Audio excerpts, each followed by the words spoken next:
बिस्मिल्लाहिर्रहमानिर्रहीम। आज भी एक कन्फ्यूजन है जनाब, और लोग आज भी ये कहते हैं जी कि पता नहीं इलेक्शन होने ने कि नहीं होने ने।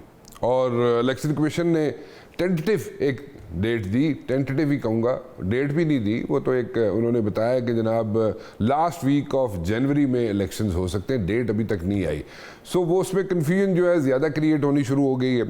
सो जब तक डेट नहीं आती, ifs and buts, pros and cons लोग डिस्कस करते ही रहते हैं। And specially when you're sitting in Islamabad and you are interacting with people with Cohiban cigars in the evening, so वो उसमें वो जनाब ज़रूर ये बात करते हैं जनाब कि पता नहीं इलेक्शन होने ने कि नहीं होने। राजा रियाज साहब ने एक डेट दी थी, और राजा रियाज साहब ने बहुत अरसा पहले मेरे शो में आके कहा था कि जनाब इलेक्शन जड़े ने वो फरवरी के मिड एक हफ्ता पहले या एक हफ्ता बाद हो जाएंगे। अच्छा, राज साहब इस चीज़ पे कायम हैं या नहीं है वो तो आज उनसे मैं पूछ लूँगा। But the other thing is कि मियाँ मोहम्मद नवाज शरीफ के बारे में भी उन्होंने कहा था कि जनाब मियाँ मोहम्मद नवाज शरीफ साहब जो है वो 21 को वापस आएंगे। अब उस पर भी बातचीत शुरू हो गई है, हालांकि वहाँ पे उन्होंने एक टेस्ट रन किए नवाज शरीफ साहब पे, और उन्होंने कहा जी कि उनको छोटा सा इशू है और वो उसको उनको जनाब जाके फॉलो अप चेक्स करवाने पड़ेंगे, and that is related to the heart. ठीक है, वो होता है, अल्लाह ताला मियाँ नवाज शरीफ साहब को सेहत अता फरमाए।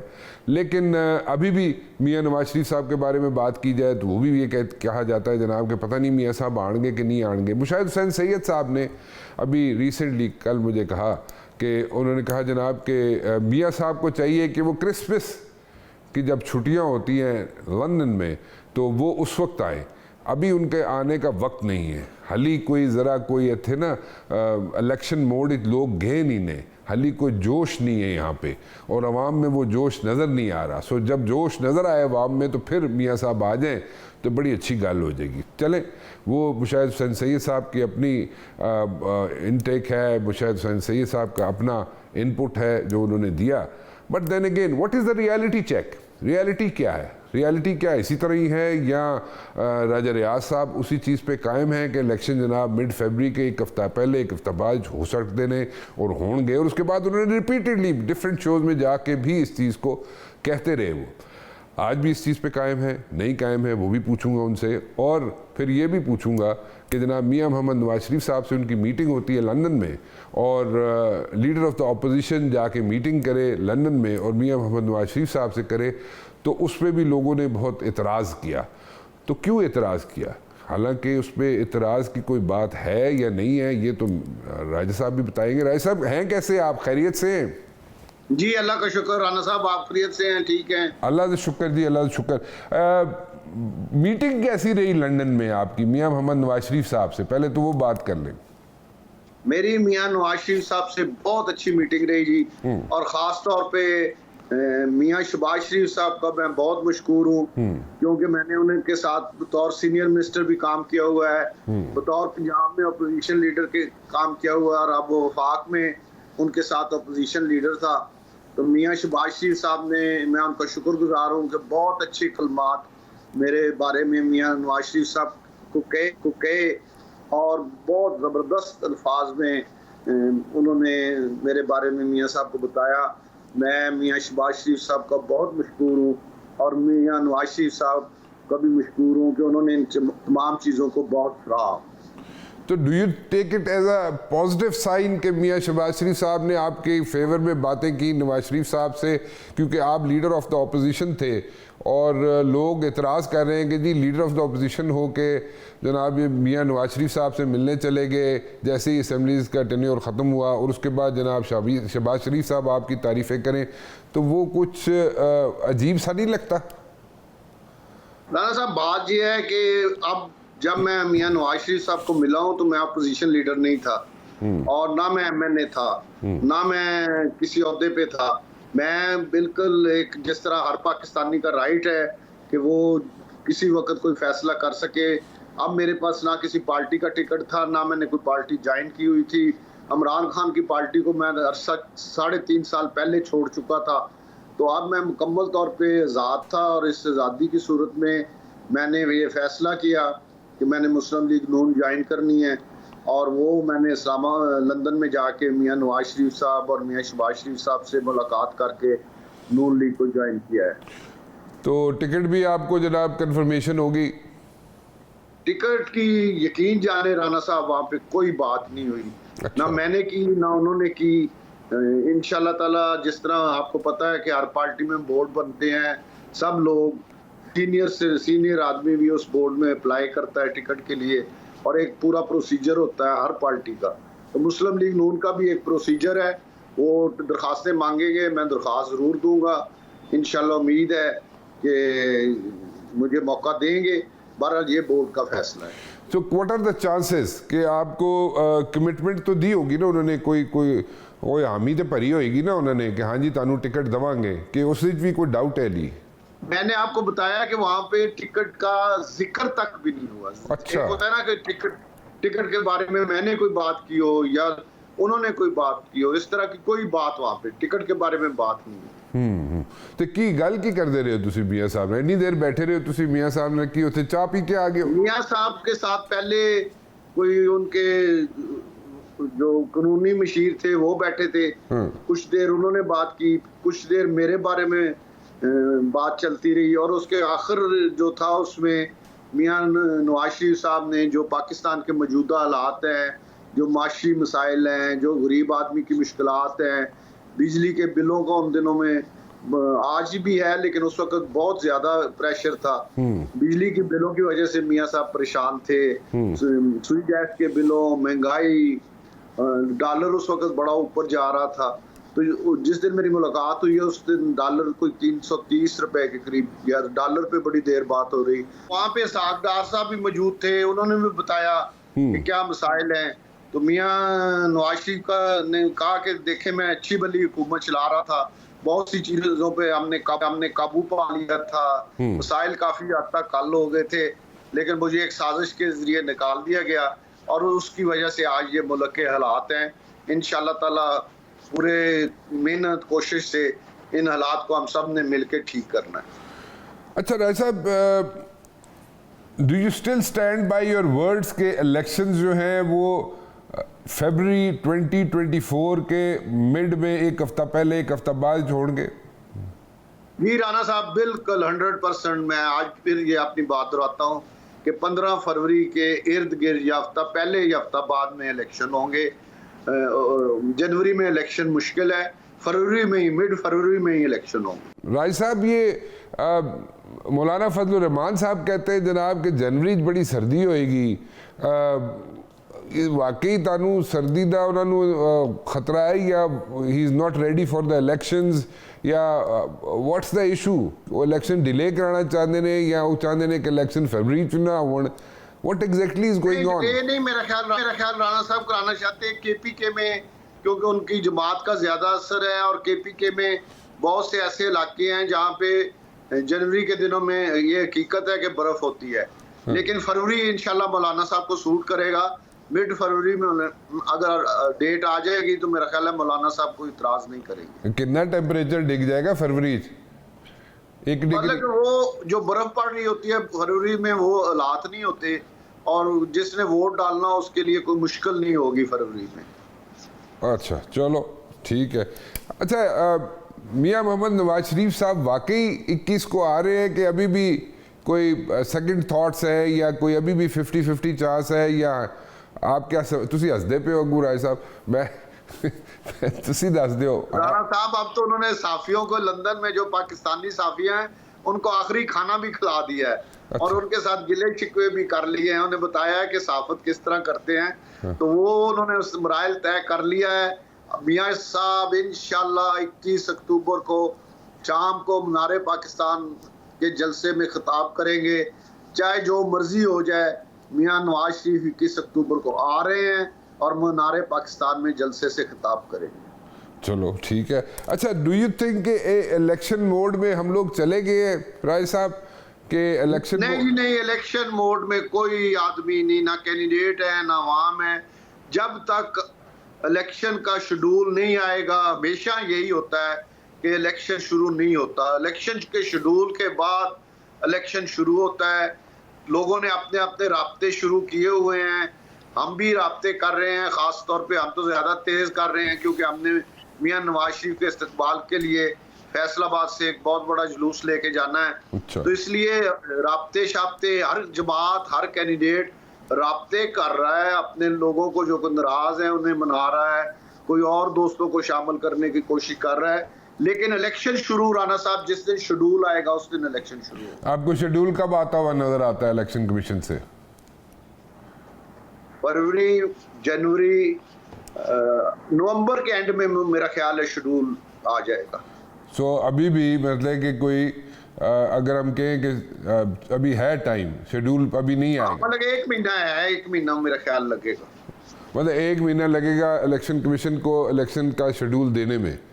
सो नवंबर में जी, नवंबर के 15 के बाद कभी भी शेड्यूल आ सकता है। ओके, नवंबर के 15 के बाद कभी भी इलेक्शन कमीशन शेड्यूल इलेक्शन का जारी कर देगा। अच्छा, आप मुझे ये बताएं कि इस वक्त एक बहस चली हुई है कि जो मौलाना साहब की बात फिर दोबारा करूँगा कि वो उनको प्रॉब्लम्स फेस कर रहे हैं when it comes to like उनके कैंडिडेट्स जब हलकों में जाएंगे, वोट लेने के लिए जाएंगे, तो वहाँ पे उनको हीट फेस करना पड़ेगी क्योंकि वहाँ पे अवाम का रिएक्शन है।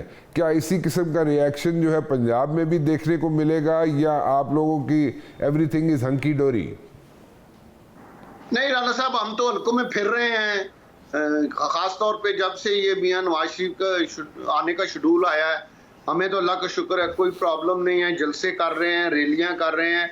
जिस दिन मैं लंदन से आया हूँ तो मेरे दोस्तों ने, साथियों ने कहा जी कि हमने मोटरवे पे आना है, तो आप फैसलाबाद में, मैं अच्छा नहीं लगता कि खुद तारीफ करूं, फैसलाबाद कि किसी आदमी से पूछ लें कि बहुत बड़ा इस्तकबाल लोगों ने मेरा किया और मेरे घर से लेके तकरीबन मोटरवे के इंटरचेंज तक लोग ही लोग थे।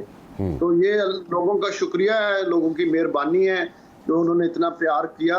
कोई पंजाब में मुझे नहीं कोई इस तरह की सूरत हाल नजर आती। पंजाब में इंशाल्लाह ताला मुस्लिम लीग नून स्वीप करेगी। पंजाब के अंदर इस वक्त मुस्लिम लीग के मुकाबले में इस वक्त कोई जमात है ही नहीं, कैंडिडेट ही कोई नहीं है। अच्छा, तो आपने जब मियाँ साहब से आपकी मुलाकात हुई थी तो वहाँ पे कोई जिक्र हुआ कि पीपल्स पार्टी वाले कुछ आपसे नाराज़ लगते हैं या ये सिर्फ ये इलेक्शन से पहले एक सीन बनाने वाली गल है कि एक सीन क्रिएट कर दो बिटवीन नून लीग एंड पीपल्स पार्टी? इस इशू पे राना साहब, पीपल्स पार्टी के वाले से वहाँ पे कोई बात नहीं हुई। वहाँ पे 3 इशू डिस्कस हुए थे। एक मियाँ साहब की कानूनी टीम ने कोई कानूनी बातें की थी, एक मेरे वाला इशू था, और तीसरा पाकिस्तान के जो माशी महंगाई के हालात हैं, डॉलर के बारे में, और जो बिजली के बिल खास तौर पे मियां नवाज शरीफ साहब उस वजह से काफी परेशान थे। ये 3 इशू टोटल हमारे वहाँ पे डिस्कशन का हिस्सा। कोई उन्होंने को वे फॉरवर्ड बताया आपको कि ये बिजली के बिलों की कीमत कैसे कम हो सकेगी, कोई इकोनॉमी कैसे ठीक हो सकेगी, कोई उनके पास कोई माइंड में कोई है ऐसा प्लान जो उन्होंने आपके साथ? उन्होंने ये लफ्ज कहा था कि इंशाल्लाह हम सब मिलके जद्दोजहद करेंगे और इसको ठीक करेंगे, कोई ऐसा नामुमकिन नहीं है, ये अल्फाज थे उनके। तो पीपल्स पार्टी के बारे में उन्होंने कोई जिक्र नहीं की? नहीं, पीपल्स, हमारी जो मीटिंग थी उसमें पीपल्स पार्टी का कोई जिक्र नहीं है। वैसे आपके बड़े अच्छे ताल्लुकात रहे हैं पीपल्स पार्टी वालों से भी, कई लोग आपकी बड़ी तारीफ करते हैं पीपल्स पार्टी में भी, और पीपल्स पार्टी वाले इलेक्शन चाहते हैं पहले, और ये इम्प्रेशन मिल रहा है कि नून लीग इलेक्शन नहीं चाहती। तो वाकई आप लोग इलेक्शन नहीं चाहते फरवरी में, या पीपल्स पार्टी ऐसे ही क्रिटिसाइज कर रही है आप लोगों को? राना साहब, पीपल्स पार्टी वाले मेरे भाई हैं, मैं सबकी इज्जत करता हूं, लेकिन पीपल्स पार्टी बड़ी स्मार्ट जमात है। वो अपने आप को, जो 18 महीने हुकूमत की है उससे भी अपने आप को लैदा करने की कोशिश कर रहे हैं, और इंप्रेशन भी ये देना चाह रहे हैं कि हम इलेक्शन के बड़े हामी हैं, हम इलेक्शन लड़ना चाहते हैं। हालांकि ना पीपल्स पार्टी, मुस्लिम लीग नून भी इलेक्शन से कोई खौफजदा नहीं, मुस्लिम लीग नून भी इलेक्शन के लिए मुकम्मल तैयार है, और हमें खुल के कहना चाहिए कि हम इलेक्शन के लिए तैयार हैं। लेकिन वो अपना वोट बैंक जो है ना उसको बढ़ाने के लिए 2 चीज़ें, एक तो उन्होंने जो पीडीएम की हुकूमत की है इसको अपने आप से अलहदा करने की स्मार्ट कोशिश कर रहे हैं, दूसरा वो अवाम में ये इंप्रेशन देना चाहते हैं कि जी हम तो इलेक्शन के लिए हर वक्त तैयार हैं, बाकी लोग भाग रहे हैं। हालांकि ऐसी बात नहीं, मुस्लिम लीग नून भी मुकम्मल तौर पे इलेक्शन का मुतालबा भी करती है और इलेक्शन में लड़ने के लिए भी तैयार है। इत्तेहाद जो है आपकी जमात में, यानी कि अब तो आप मुस्लिम लीग नून के हो गए ना, अब तो आप उधर चले गए, तो नून के साथ कौन कौन सी जमातें इत्तेहाद करने के लिए इस वक्त तैयार बैठी हुई हैं? मुस्लिम लीग नून का जहाँ तक मेरे इल्म में है, आपको पता है कि मेरे पास कोई ओहदा नहीं है, लेकिन मेरे इल्म में है जहाँ तक है कि मुस्लिम लीग नून पंजाब में किसी के साथ इत्तेहाद का कोई इरादा नहीं रखती है।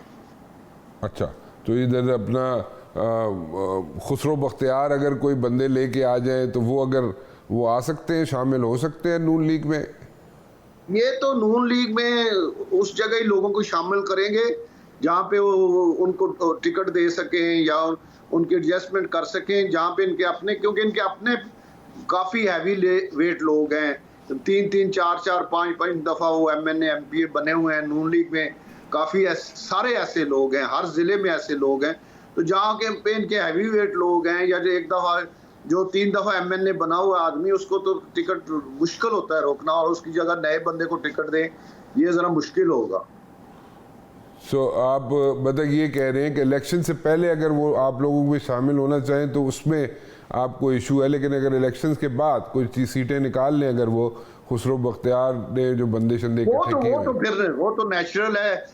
उस वक्त हुकूमत बनाने के लिए लोगों की ज़रूरत होगी, और ज़्यादा से ज़्यादा लोगों को, तो आज़ाद लोगों को शामिल किया जा सकता है, उसमें तो कोई इतराज़ नहीं। और जहाँ पे हमारे पास मुस्लिम लीग नून के पास कमज़ोर कैंडिडेट हैं या कैंडिडेट नहीं, वहाँ भी इलेक्शन से पहले भी लोगों को एडजस्ट किया जा सकता है। अच्छा, पहले भी किया जा सकता है। चलें, ठीक है। मैं राज साहब एक छोटी सी ब्रेक ले लूँ, मैं वापस आ रहा हूँ। राजा रियाज साहब मेरे साथ मौजूद हैं जी। और राजा रियाज साहब, आरयू पीपल यानी कि नून लीग जो है, क्या सिर्फ और सिर्फ फोकस कर रही है पंजाब के अंदर, KPK के अंदर भी कर रही है, और सिंध में भी कोशिश कर रही है, और जनाब बलूचिस्तान में भी कर रही है कोशिश, या सिर्फ और सिर्फ फोकस करके, कंसंट्रेट करके पंजाब में बैठी हुई है? नहीं जी, वो सारी जगह पे राब्ते कर रहे हैं। मुस्लिम लीग नून हर तरफ राब्ते में है, चाहे वो KPK में हो, चाहे सिंध हो, चाहे बलूचिस्तान हो, क्योंकि काफ़ी सारे लोग ऐसे हैं जो मुस्लिम लीग नून के टिकट से KPK से इलेक्ट होते हैं, सिंध से इलेक्ट होते हैं, और इसी तरह बलूचिस्तान से। तो आपको पता है कि वहाँ पे मसाइल हैं, तो कोशिश तो ये है कि ज़्यादा से ज़्यादा जगह पे मुस्लिम लीग नून के लोग इलेक्शन मुस्लिम लीग नून की टिकट पे लड़ें और कामयाब हों। वो पीपल्स पार्टी वालों को आपसे इतराज़ है कि कुछ लोग पीपल्स पार्टी में शामिल हुए थे, फिर वो पीपल्स पार्टी छोड़ के फिर नून लीग ने उनको एक्सेप्ट कर लिया। सो वो इस किस्म की चीज़ों से आप लोगों से नाराज़ हैं थोड़े से। मेरे ख्याल में ये तो जेन्युइन गिला बनता है कि नहीं? नहीं, मेरा ख्याल है राना साहब, एक आदमी किसी जमात में जाता है और वो समझता है कि मैं यहाँ एडजस्ट नहीं हो रहा, तो वो दूसरी जमात से राब्ता करके वो चला जाए, तो उसमें कोई गिले वाली बात तो नहीं है। इसी तरह और जमातों से भी लोग एक जमात से में होते हैं और दूसरी में चले जाते हैं, या इसमें मेरा तो ख्याल है कि गिले वाली कोई बात नहीं है। नहीं राय साहब, एक हफ्ते ही थी मतलब छोड़ के चले जावन, तो एडजस्टमेंट किस तरह पता चलेगी? बैठणगे कोई अगे टुरनगे तो समझ आएगी ना। एक ही हफ्ते में वो ज्वाइन करें पीपल्स पार्टी और उसी हफ्ते में फिर किसी ने सर जल्दी में फैसला किया हो तो वो मैं नहीं कह सकता, लेकिन जो लोग पंजाब के, खास तौर पे मैं कह सकता हूँ कि जो लोगों ने पंजाब में अगर पीपल्स पार्टी ज्वाइन की है, तो उन्हें उस वक्त सोचना चाहिए था कि हम क्या कर रहे हैं, क्योंकि हमें तो अपने हलकों में पीपल्स पार्टी का वोट बिल्कुल नजर ही नहीं आ रहा। तो उस हालात में अगर कोई आदमी पीपल्स पार्टी ज्वाइन करता है, तो फिर वो अपने या तो अपनी हिम्मत से इलेक्शन लड़ सकता है पीपल्स पार्टी के सर पे, और उसके वोट बैंक तो है नहीं उसके पे, तो पंजाब में इलेक्शन बहुत मुश्किल है। अच्छा, पीपल्स पार्टी वाले एक और एतराज़ कर रहे हैं कि नून लीग वाले जो हैं उन्होंने अपने बंदे केयर टेकर सेटअप में अकोमोडेट करवाए हुए, और उससे न्यूट्रलिटी में क्वेश्चन मार्क्स खड़े हो जाते हैं। So what do you have to say about that? देखिए जी, वो जो आदमियों के बारे में कह रहे हैं वो सारे ठीक है, नून लीग में अच्छे ओहदों पे रहे हैं, लेकिन वो ब्यूरोक्रेट हैं और ब्यूरोक्रेट जो होते हैं वो किसी भी हुकूमत में, निगरान हुकूमत में एडजस्ट हो सकते हैं। अब उन्होंने कोई मुस्लिम लीग नून ज्वाइन तो नहीं की हुई, वो तो मुस्लिम ब्यूरोक्रेट हैं।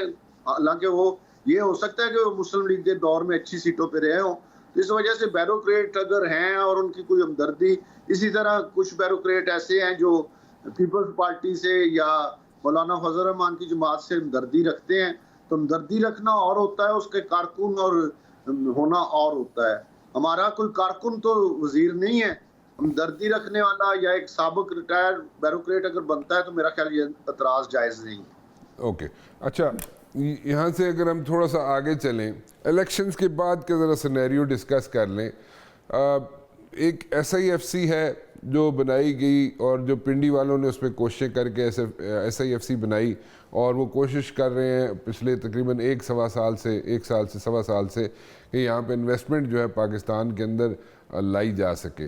डू यू थिंक कि आइंदा जो भी हुकूमत आती है, और अगर आप लोग हुकूमत बनाते हैं, यानी कि नून लीग अगर हुकूमत बनाती है, तो आप SIFC की इन्वेस्टमेंट के प्लान को फॉलो करेंगे या आप अपना कोई माइंड बताएंगे, अप्लाई करेंगे, या how do you want to go about it? Investor ताकि बाहर से आ सके, उसमें कैसे आप राना साहब, पहले तो मैं ये अर्ज कर दूं कि हुकूमत बनाएंगे नहीं, इंशाल्लाह मियां नवाज शरीफ वजीर आजम होंगे।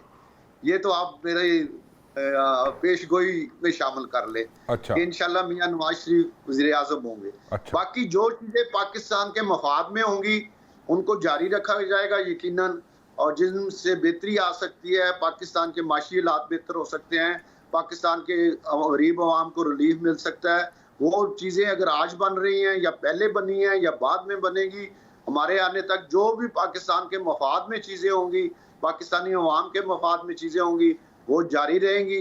और जो कोई ऐसी चीज़ें हैं जिनसे पाकिस्तान माशी तौर पर कमज़ोर हो रहा है, उनके बारे में मेरा ख्याल है इस दफ़ा हमें फैसले करने पड़ेंगे। अच्छा, आपने कहा जनाब कि आपकी बात लिख लूँ, नोट कर लूँ और ये क्लिप सेव कर लूँ कि मियां मोहम्मद नवाज शरीफ साहब जनाब प्राइम मिनिस्टर होंगे आइंदा इलेक्शंस के बाद। एक और प्रिडिक्शन भी कारी दियो जायजा साहब, ये भी दस दियो कि पंजाब का वजीर आला कौन होएगा फिर इलेक्शनों तो बाद? ये अभी मैं कुछ नहीं कह सकता जी। ना करो राज साहब, तानू पता है, तानू पता है, इस तरह ना करो, तुसी ना करो। राणा साहब इसी पे गुजारा करे, बाकी बातें फिर इंशाल्लाह फिर से कभी। नहीं ये मजा नहीं आया वैसे, तुसी थोड़ा जा ना सज्जी कभी मार गए हुए थे, तुसी जरा दस। नहीं सर, मैंने आपको इतनी बड़ी खबर दे दी है कि इंशाल्लाह पेशगोई कर दी है, आपको लिख के देने को तैयार हूँ कि नवाज शरीफ साहब वज़ीर आज़म होंगे। चलें ठीक है, आपकी पेशगोई जो है हम सेव करके रखते हैं क्लिप, लेकिन तुसी पंजाब वाले पासे नहीं आ रहे हो, उत्थे कैंडिडेट बहुत ज़्यादा ने सस्ते नहीं आ रहे, या कि कोई और वजह है? सर अभी मैं नया जमात में आया हूँ, सर बुढ़ाते ही ओले पड़े। अच्छा चलो ठीक है तुसी साडे मोहतरम हो, साडे दोस्त हो, भाई हो साडे, चलो इत्थे थोड़ा जिहा दे दिंदे हैं, लेकिन फिर भी दस देना, शो तो बाद दस देना, कोई गल नहीं, दस देंगे। अच्छा चलो थोड़ा जिहा अगे चलने हैं। What's going to happen, like Peoples Party के साथ कोई मरकज़ में इत्तेहाद हो सकता है? अगर मियां नवाज शरीफ साहब आप इतने एश्योरेंस के साथ कह रहे हैं, इतनी श्योरिटी के साथ कह रहे हैं कि जनाब मियां नवाज शरीफ साहब जो हैं वो प्राइम मिनिस्टर होंगे अगले, तो उसमें अगर पीपल्स पार्टी के साथ इत्तेहाद करना पड़े मरकज़ में, तो आप लोग करेंगे? कल शहबाज शरीफ साहब ने प्रेस कॉन्फ्रेंस में बिलावल भुट्टो साहब की तारीफ भी की है और उन्हें अपना छोटा भाई भी कहा है, और जहाँ तक मेरी मालूमात हैं कि मियां नवाज शरीफ और जरदारी साहब के अभी भी राब्ते हैं, तो जब ये इलेक्शन होंगे तो ताद ज़रूर बनेंगे। और मैं समझता हूँ कि मियां नवाज शरीफ वज़ीर आज़म अगर होंगे तो काफ़ी सारे लोग उनके साथ हताद में शामिल होंगे, जो मुझे नज़र आ रहा है। अच्छा चलो राज साहब, ये तो बड़ा अच्छा गल तुसी दस दी कि आसिफ जरदारी साहब अभी भी मियां नवाज शरीफ साहब के साथ राब्ते में हैं, और फिर बाकी जो यहाँ पे हम देख रहे हैं ये जो हवाई फायरिंग चल रही है बिटवीन पीपल्स पार्टी एंड नून लीग, उसनों असी फिर ना ही ये तो राना साहब दोनों जमातों ने इलेक्शन लड़ना है अपने अपने मंशूर पे। हाँ। ये हवाई फायरिंग तो होती रहनी है। हाँ। ये लोगों को दिखाने के लिए होती है। हाँ। अंदर के हालात जरा मुख्तलिफ होते हैं। हाँ ठीक है। दोनों जमातों ने इलेक्शन लड़ना है, दोनों ने अपना अपना मंशूर है, दोनों की अपनी अपनी वोट बैंक है, तो इसलिए ये हवाई फायरिंग में तो अभी और इजाफा होगा। अच्छा अच्छा चलो ठीक है, मतलब ये लोगों को दिखाने के लिए होती है। अच्छा मैंने ये दस दियो कि चलो तुसी पंजाब वाले पासे ना आओ राज साहब, इस तरह करने आ सदारती महल वाले पासे चले जाने आ, प्रेजिडेंट वाले पासे चले जाने। प्रेजिडेंट का कैंडीडेट कौन हो सकता है? चलो एक दो ना ही दस दियो। ਇਹ ਮੈਨੂੰ ਪਤਾ ਹੈ ਤੁਹਾਨੂੰ ਪਤਾ ਹੈ ਇਹ ਗੱਲ। ਇੱਕ ਪਾਸੇ ਆ ਜਾਓ ਇੱਕ ਪਾਸੇ ਆ ਜਾਓ ਰਾਜ ਸਾਹਿਬ, ਨਾ ਕਰੋ ਇਸ ਤਰ੍ਹਾਂ। सर जी मैं ਪੰਜਾਬ ਛੱਡ ਦਿੱਤਾ ਨਾ, ਤੁਹਾਡੇ ਕਹਿਣੇ ਤੇ ਪੰਜਾਬ ਛੱਡ ਦਿੱਤਾ, ਨਹੀਂ ਪੁੱਛਦਾ ਕੌਣ ਹੋਏਗਾ ਵਜ਼ੀਰ ਆਲਾ। ਇੱਧਰ ਆ जाओ ना, प्रेसिडेंट कौन हो सकता है? अगर पीपल्स पार्टी के साथ इत्तेहाद होता है तो जरदारी साहब भी हो सकते हैं। अगर इत्तेहाद होता है, अगर पीपल्स पार्टी मियां नवाज शरीफ को वोट देती है वजीर आजम के लिए, तो यकीनन उनकी भी फिर कोई डिमांड होगी, तो उस डिमांड में हो सकता है कि आसिफ अली जरदारी साहब प्रेसिडेंट के कैंडिडेट हों। अच्छा मतलब कि देखो राय साहब, लॉजिकल गल तो होई ना, तुसी क्या जनाब के हली भी जनाब जरदारी साहब दा और मियां नवाज शरीफ साहब दा आपस में गपशप भी लगती है और राबते भी है ने, तो कल उन्होंने नाल इतिहाद भी हो सकता है। जब सारा इतिहाद भी हो सकता है, फिर तुसी कह रहे हो जनाब इलैक्शन वास्ते नून लीग और पीपल्स पार्टी हवाई फायरिंग करती रहती है, तो कल अगर मियां नवाज शरीफ साहब को वजीर आजम बनाने वास्ते वोट चाहिए होएगा तो पीपल्स पार्टी तो वोट देगी, तो जो वोट देगी तो फिर उन्होंने एक्सपेक्टेशन ये होगी कि जनाब मैं वही आपको राणा साहब कह रहा हूं कि अगर वोट देगी, मतलब तुसी कंफर्म करो ना राय साहब कंफर्म करो ना कि आसिफ जरदारी साहब ही प्रेसिडेंट के कैंडिडेट होंगे ताड़ी तरफों नून लीग की तरफ? अगर नहीं, नून की तरफ से मैं नहीं कह रहा। हाँ। मैं ये बात कह रहा हूं कि अगर पीपल्स पार्टी ने मियां नवाज शरीफ को वोट दिए तो उस सूरत हाल में वो जो हुकूमत होगी वफाक में, उसके कैंडिडेट आसिफ जरदारी साहब हो सकते हैं। अच्छा बड़ा सेफ खेड रहे हो तुसी। जदों तो लंदन तो आए हो ना तुसी, ते जदों दा वर्ल्ड कप शुरू होया ना राज साहब, मैंने आप वाली बात कह तो दी है कह तो दी तुसी, लेकिन फिर भी तुसी जदों तो लंदन तो आए हो वापस, था उस वेले तो तुसी जरा थोड़ा जा ना बड़ा केयरफुल खेड रहे हो कि स्लिक ना निकल जाए। ठीक है, आजकल मैच देख रहे हो वर्ल्ड कप वाले तुसी, है ना? मैं एक ब्रेक ले लूँ, वापस आना जी। राजा रियाज साहब मेरे साथ मौजूद है नहीं, और बड़ी खुल के बातें हो रही हैं यहाँ पे। It's always a pleasure to have Raja Riaz sahab on my show. बड़े अच्छे आदमी हैं, नफीस आदमी हैं, बड़े मजे हुए सियासतदान हैं। राज साहब बड़ी अच्छी अच्छी बातें आपने बता दी, बहुत कुछ हमारे सामने आ गया। थोड़ा सा एक दो चीज़ें ज़रा थोड़ी सी क्लैरिटी के साथ बता दें। What exactly is happening when it comes to the mindset of Noon league कि जनाब नून लीग क्या चाहती है कि पीटीआई जो है वो इलेक्शन लड़े और माइनस पीटीआई चेयरमैन लड़े, या वो क्या सोचती, क्या चाहती है? देखिए जी, हम तो किसी जमात पर पाबंदी के खिलाफ हैं। हम नहीं कहते कि किसी जमात पे पाबंदी हो। हम ये जरूर कहते हैं कि जिन्होंने 9 मई के वाकयात किए या कराए, उनको किसी सूरत वो मुल्ज़म है, कौम के भी, रियासत के भी और अदारों के भी। उन मुल्ज़मों को कोई माफ़ी नहीं होनी चाहिए।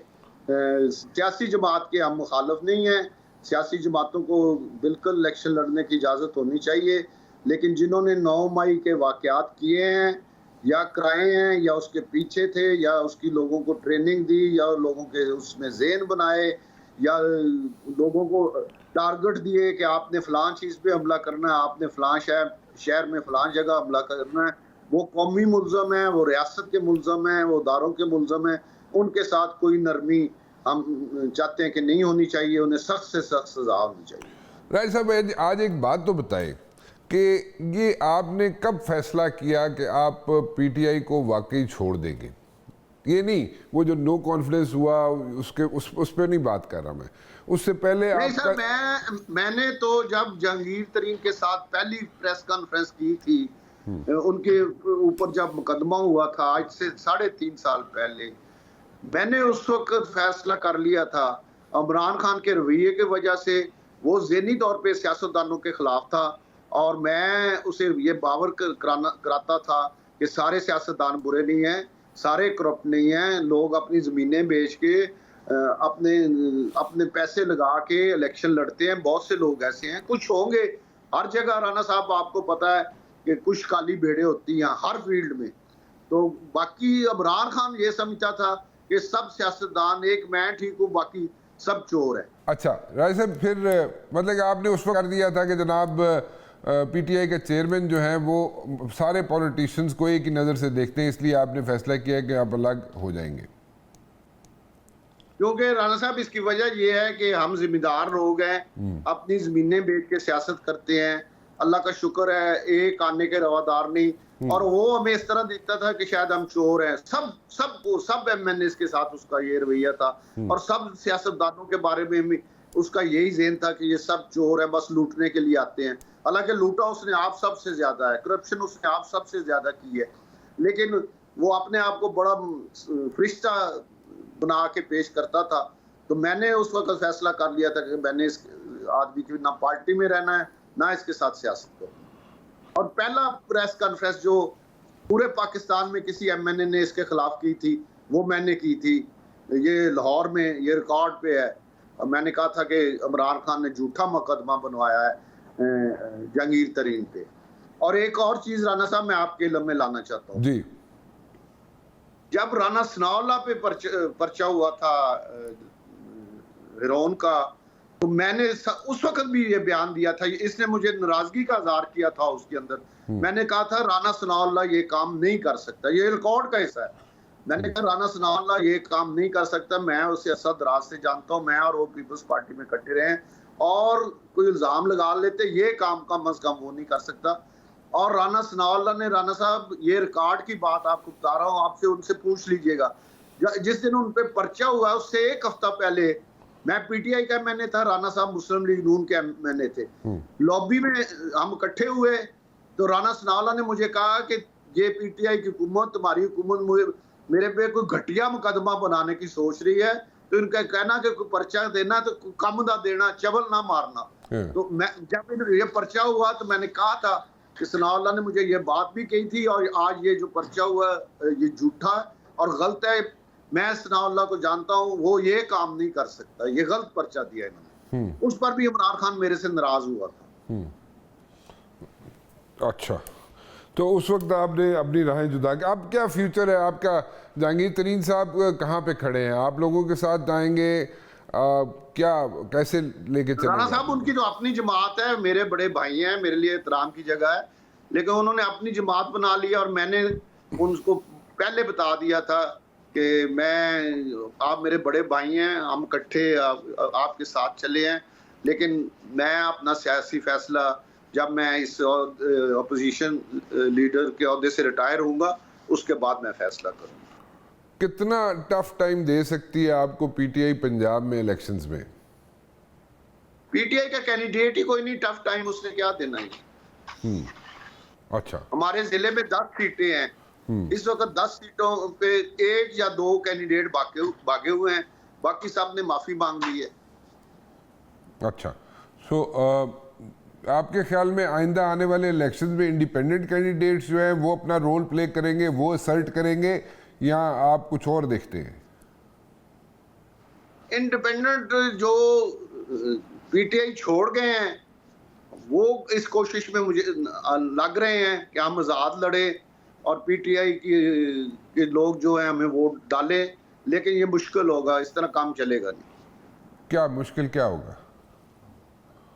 पीटीआई वाले, अगर इमरान खान को मैं इलेक्शन में देख नहीं रहा और वो अगर इलेक्शन में नहीं होगा तो पीटीआई वाले वोट कास्ट करने नहीं जाएंगे, जो बहुत ज्यादा है ना उसके साथ एफिलिएटेड, या कुछ परसेंट हैं, थोड़े हैं, बाकी सारे इंशाल्लाह ताला हमारे साथ आ जाएंगे। तो टर्नआउट जो होगा इलेक्शन में वो आपके ख्याल में इनकरेजिंग होगा या लो होगा? 50-60 के करीब होगा राणा साहब। 50-60, ओके। 50-60% आपके ख्याल में टर्नआउट होगा इलेक्शंस में। सो ये देख लीजिएगा। अच्छा, ओके। सो बाकी लोग जो हैं जिनको ज़रा थोड़ा सा वे फॉरवर्ड की बात कर लेते हैं। वे फॉरवर्ड कौन सी जमात लेके आ सकती है? किसी के पास कोई ऐसी चीज़ है जो जाके लोगों को बताए कि जनाब किसी भी लीडर के पास, किसी भी पार्टी के पास कोई ऐसी चीज़ है जो जाके बाय कर सकें लोग उसको, कोई ऐसा कोई उनके पास कोई कन्विंसिंग किस्म का वहाँ पे आर्गूमेंट हो जो हल्के में वोट लेने जाएं अपने अपने, तो उनको कन्विंस कर सके। 16 माह की हुकूमत जो है उसको भी ज़रा जहन में रख लें, उनकी भी जो कारकर्दगी है उनको जहन में रखें। सिर्फ ये कह देना कि जनाब हमने मुल्क को डिफ़ॉल्ट होने से बचा लिया, उस नाल ते लोगों के ढिड ही भरन गए। राणा साहब, एक ही उम्मीद है और वो नवाज शरीफ है।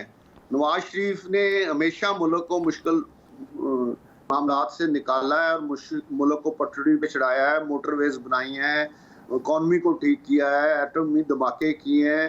नवाज शरीफ ने के बेपनाह कारनामे हैं। लोगों को नवाज शरीफ से एक उम्मीद ज़रूर है और लोग समझते हैं कि इस मुश्किल में अगर कोई हमें निकाल सकता है तो वो नवाज शरीफ है। तो नवाज शरीफ की तरफ लोग अट्रैक्ट होंगे। जैसे जैसे इलेक्शन शुरू होगा, लोग नवाज शरीफ के आने के बाद आप देखिएगा कि किसके बाद काफ़ी टेम्पो चेंज होगा। नून लीग में काफ़ी ज़्यादा जान पड़ेगी और नून लीग के वर्कर अभी से, जिस दिन से उन्हें उम्मीद हुई है कि नवाज शरीफ आने लगे हैं, वो चार्ज हो रहे हैं और 21 तक काफ़ी ज़्यादा गर्मजोशी होगी। और 21 के बाद जब नवाज शरीफ आ जाएंगे और इलेक्शन का जैसे ही शेड्यूल होगा तो नून लीग काफ़ी चार्ज जमात आपको नजर आएगी पाकिस्तान में। शाहिद खाकान अब्बासी साहब जो हैं वो अपनी आखिरी मुलाकात करके आए हैं पॉलिटिकल तौर पर मियां नवाज शरीफ साहब से, या वो नून लीग का हिस्सा रहेंगे या वो अलग जमात बनाने जा रहे हैं? इस बारे में मैं राना साहब कुछ नहीं कह सकता। वो मेरे से सीनियर हैं, मेरे लिए काबिल एहतराम हैं। वो जो कोई फैसला करना चाहते हैं, मुझे ना इसका कोई इल्म है, ना मैं इस बारे में कोई कमेंट्स करना चाहता हूँ। ओके राय साहब, thank you very much for joining me. बहुत आपका राजा रियाज साहब की खरी खरी बातें आपने सुन लीजिए, फैसला आप खुद कीजिए। I leave the rest to you. फिलहाल राना मुबशर को इजाज़त दीजिए। अल्लाह हाफिज़।